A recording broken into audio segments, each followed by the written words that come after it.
JBN, we keep you informed. Most wanted man shot dead by gunmen in Trenchtown. A tense calm now hangs over a section of Trenchtown in the corporate area, following the daylight murder of a man who is said to have been on the police's most wanted list on Thursday afternoon. The police say the deceased is JBN Sh0t, otherwise called Ricky, a 20-year-old member of the deadly Sox gang that has been wreaking havoc in sections of the Kingston Western Police Division. Reports are that about 4 p.m. on Thursday, Sh0t was standing along a section of 3rd Street when he was approached by gunmen who opened fire, hitting him several times. The armed thugs then escaped from the area. The police were called and Sh0t was found suffering from gunshot wounds. The injured man was taken to the hospital where he was pronounced dead. The police said they believe the shooting was the latest in a series of tit-for-tat attacks that has been taking place in the Trenchtown community. Sources said over recent weeks a massive gang versus gang conflict has been taking place in and around sections of West Kingston. The police said they have increased their presence in the areas to clamp down on the crime situation. Siblings sentenced to a total of 88 years. A St. Andrew woman and her brother have been sentenced to a total of 88 years in prison for the 2018 murder of a mother and her 2 children in Mavis Bank, St. Andrew. Jamila Leslie, 28, and Javon Leslie were sentenced by High Court Judge Lorna Shelley Williams on Friday. The Leslie siblings had pleaded guilty to arson and the murders of Kashif Jackson and her 2 children, one of whom was only a week old. In passing sentence, Shelley Williams said it was the worst case she has ever seen. They were sentenced thus. Count 1, for the murder of Kashif Jackson, mother, 36 years. Count 2, for the murder of the deceased 2-year-old child, 21 years. Count 3, for the murder of the deceased 7-day-old child, 21 years. And count 4 for arson, 10 years. However, the sentences are to run at the same time, which means the siblings will only serve 36 years behind bars. Quality Control Inspector Jamila Leslie and her brother murdered Jackson, the woman's 2 toddlers, in a case of jealousy. Jamila had a 4-year-old child with Jackson's common-law husband, Arnell Williams, a 42-year-old farmer. In fact, at the time of the incident, Jamila and Williams were still in an intimate relationship. However, Williams lived with the deceased and their children. Williams had given a statement admitting that he knew about threats Jamila made to the deceased. He also stated that Jamila was financially supporting him and the children he shared with the deceased. About 10:15 a.m. on July 18, 2018, the deceased Jackson and her 2-year-old child and 7-day-old baby were found dead inside their burnt-out home. There was no sign of forced entry. The post-mortem examination revealed that the deceased received several stab wounds to the face, chest, abdomen, arms, and neck. However, the cause of death was stab wounds inflicted to the neck and smoke inhalation. The cause of the death for the deceased 2 children was determined to be smoke inhalation. The police, acting on intelligence, conducted an operation in the Guava Ridge community of Mavis Bank, where the siblings were arrested at their home.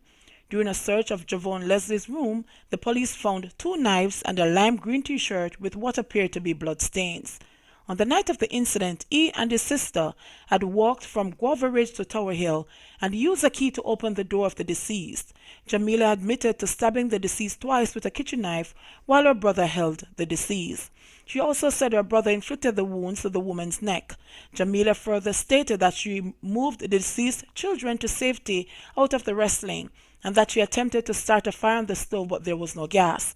She said her brother then used a lighter from the house to ignite the mattress and they both left the scene.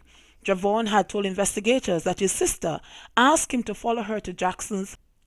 He stated that the deceased fought, but he held her while his sister inflicted multiple stab wounds. Javon said his sister then set the bed ablaze and he saw her take up the babies one by one.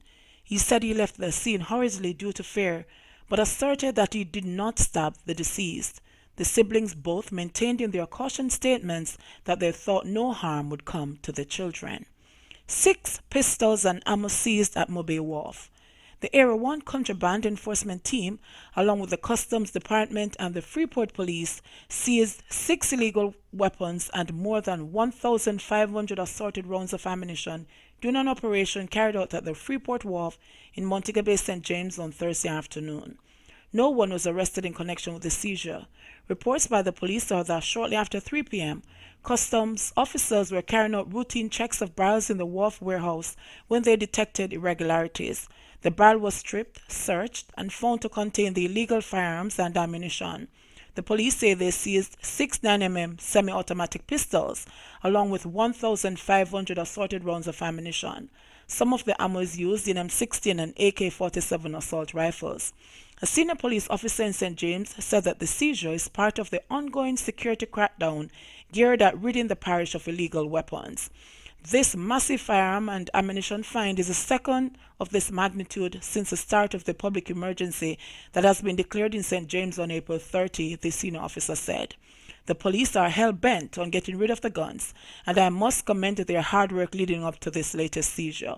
On May 1, the police carried out an operation at the Freeport Wharf and seized more than 1,800 assorted rounds of ammunition.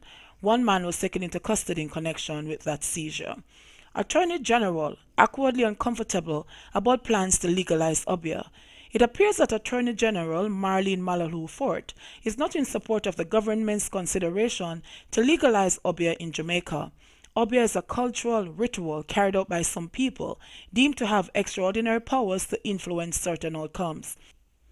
In Parliament on Tuesday, just as lawmakers were getting ready to push the maximum fine from $100 to $1 million for anyone found guilty of practicing Obeah, Justice Minister Sh0t signaled that the quasi-religious ritual could soon become legal. He said already he has instructed the Law Reform Department to craft another submission for him to take to Cabinet to have the 1898 Obeah Act repealed. Malala Fort later took to Twitter, confessing how awkward and uncomfortable she felt in the House of Parliament when she heard some of the utterances about the practice of Obeah. Let's be honest, here in Jamaica, Obeah has always been known to be a tool of the darkest form of evil that does nothing but harm to others, she tweeted. But the cause of Malala Fort's pain is a source of pleasure for noted businessman and cultural enthusiast Wayne Chen. Jamaica's constitution guarantees the right to freedom of thought, conscience, and belief, Chen tweeted. He described the 1898 Obeah Act as a discriminatory colonial anachronism that favors European belief systems over all others, saying it should be the freedom of one is the freedom of all, he said. The Law Reform Amendment of Penalties Act would have increased the fine for persons convicted of practicing Obeah, but on Tuesday, the legislation was amended to exclude the Obeah Act because of the plan to repeal it. A cabinet submission to repeal the 121-year-old Obeah Act was submitted 44 years ago in 1975 but was abandoned. There have been overwhelming reactions on Twitter about the possibility that the Obeah Act will be repealed. Here are some. At Sherlock095, Jamaica can't be a real place. Imagine legalizing the open practice of witchcraft. Marijuana would like to have a word. At Delroy Chuck JM, amazing how strong so-called sensible people despise the beliefs and culture of others, however foolish and ridiculous these practices may be considered. Actually, I think the Obeah Act could be challenged as it may infringe the freedom of religion provision. And at Rebel Dawn, I can't believe the government is really having a conversation about legalizing Obeah. God forbid if we think like Port Royal back in the days. Manchester Municipal Corporation fraud scheme at $400 million. The Manchester Parish Court heard yesterday that the massive fraud at the Manchester Municipal Corporation has amounted to $400 million. Initially, investigators reported that they had uncovered just over $95 million. The trial began on Monday, and so far 5 witnesses, including former mayor and former chairman of the local authority, Brenda Ramsey, have given evidence. A further 54 witnesses are to testify at the trial, which is expected to last for 4 weeks. On trial are former acting secretary manager and the director of finance David Harris, former superintendent of roads and works Sanjay Elliott, temporary works overseer Kendall Roberts, and the bank teller Radcliffe McLean. Also on trial are Elliott's wife, Tasha Gay Goldburn Elliott, and his parents Eduardo and Myrtle Elliott, and his former employee Dwayne Sibley. Yesterday, a former accounting clerk at the Municipal Corporation was called to the witness stand to be questioned about invoices she signed along with Elliott and Roberts between 2013 to 2016. Director of Public Prosecution Paula Llewellyn was present in court to support her team of prosecutors after receiving word that members of the Municipal Corporation were not cooperating.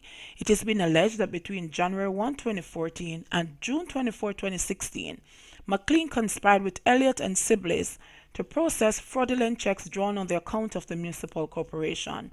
Elliott, Sibley's, Roberts, and Harris were arrested and charged between 2016 and 2017 after investigators unearthed a grand conspiracy and fraud at the local government authority.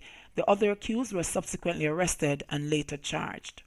Jamaicans with unpaid traffic tickets could soon be detained at airports. Jamaicans who run afoul of the new road traffic law and who have outstanding traffic tickets could soon find themselves detained at the island's airports when they try to enter or leave the country. The warning has come from Transport and Mining Minister Robert Montague, who was making his contribution to the 2019-2020 sectoral debate in the House of Representatives on Tuesday. Montague said the government will be relying increasingly on technology to nab persons who flout the traffic laws. I am pleased to inform you that electronic traffic enforcement is coming. Running red lights, speeding, no seat belts, improper lane usage and accidents will be caught on traffic cameras, Montague told the House. In addition, license plate reading tied to our database will see electronic tickets being issued, and if not paid, motorists will not be able to renew their registration for their vehicles, added Montague. We will soon begin a discussion with PICA, the Passport Immigration and Citizens Agency, so that we will be able to hold on to offenders at the airports, the minister warned. He said, "We are leveraging technology to assist in road safety. All of this should have been done already, but these new things take time, and the process of approval is long and drawn out. But it is what it is. This minister will take the time and the criticisms, but will do it right." Meanwhile, Montague said some members of the new Island Traffic Authority Board, the entity that will take the lead role in the implementation of the new Road Traffic Act, have already been appointed. They include retired examiner Garnet Hosang, transport operator Henrietta James, and representatives from the police and insurance agencies, among others. I will provide further update on this as the board is just getting ready and they must recruit a CEO in fast order. I'll come back with an update soon, the minister promised. And as part of measures to improve safety on the nation's roads, Montague said the IT, along with the police, will be enforcing the provision that trucks be fitted with crash bars at the back and right sides. He said this is to prevent small vehicles from running under trucks. Also, as of September 1 this year, the traffic authorities will be encouraging motorists to drive with their lights on during the days. The transport minister said the practice has proven to be able to reduce traffic crashes by between 12 and 20% in other jurisdictions. He said a voluntary pilot is to run for a year, but an assessment will be made after 6 months. JBN, we keep you informed. Please remember to like, subscribe, share, leave us a comment, and click the notification bell to receive our daily news items.